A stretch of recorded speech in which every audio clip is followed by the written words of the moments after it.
নেত্রকোনায় অপরিকল্পিতভাবে স্থাপিত পর্যটন উন্নয়ন কেন্দ্রটি পড়েছে লোকসানের মুখে। অভিযোগ, পতিত আওয়ামী সরকারের আমলে রাজনৈতিক বিবেচনায় ক্ষমতার অপব্যবহারে নেওয়া এই প্রকল্পে মাসে মাসে সরকারের কোষাগার থেকে গচ্ছা যাচ্ছে অর্থ। এদিকে পর্যটন বান্ধব ব্যবস্থা নিলে কেন্দ্রটি লাভজনক হতে পারে বলে মনে করছেন জেলাবাসী। নেত্রকোনা প্রতিনিধি দেবল চন্দ্র দাসের পাঠানো তথ্য ছবিতে ডেস্ক রিপোর্ট।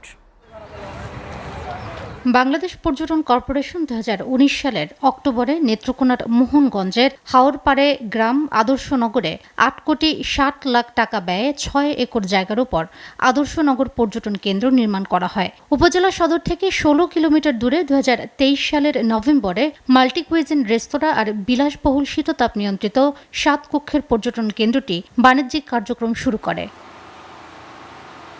সেই থেকেই লোকসানে পড়া কেন্দ্রটিতে কোনোদিন একটি কক্ষ বা কোনোদিন 2টি কক্ষ ভাড়া হচ্ছে, আবার কোনো দিন কক্ষই ভাড়া হচ্ছে না। মাসে গড়ে 50 জন পর্যটক নিচ্ছে কক্ষ ভাড়া। অভিযোগ উঠেছে প্রধানমন্ত্রী কার্যালয়ের সাবেক সচিব ও সাবেক এমপি সাজ্জাদুল হাসান ক্ষমতার অপব্যবহার করে এই প্রকল্পটি গড়েন নিজ গ্রামের এলাকায়। যেমন আমরা যারা পর্যটনে যাই, আমরা যারা পর্যটক আছি, আমরা দুর্গাপুরে বা কলমাকান্দায় গিয়ে রাত্রি যাপন করার জন্য সেরকম কোনো বন্দোবস্ত নেই। আদর্শনগর পর্যটন কেন্দ্র একটি অপরিকল্পিত প্রকল্প। কোনো সচিব যেন ক্ষমতার অপব্যবহার করে অযথাই কোনো জায়গায় সরকারি টাকা নষ্ট করে কোনো স্থাপনা তৈরি না করে। পর্যটন কেন্দ্রটির পাশে ডিঙ্গাপোতা হাওরে ঘাট নির্মাণ, রাস্তা সহ অবকাঠামো উন্নয়ন করতে হবে। তাহলেই কেন্দ্রটি লোকসান কাটিয়ে লাভের মুখ দেখবে বলে ধারণা জেলাবাসীর। 2 বছর সামথিং, 1 মাস 2 মাস, এর ভিতরে এই পর্যটন কেন্দ্রে এখনো লাভের মুখ দেখে নাই।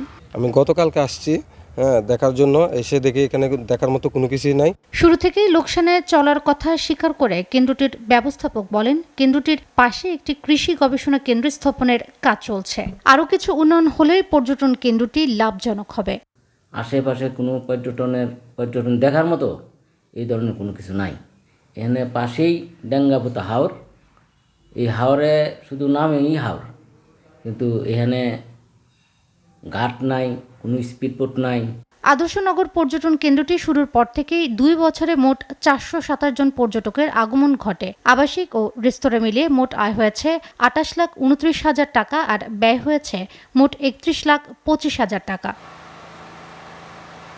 SATV news desk.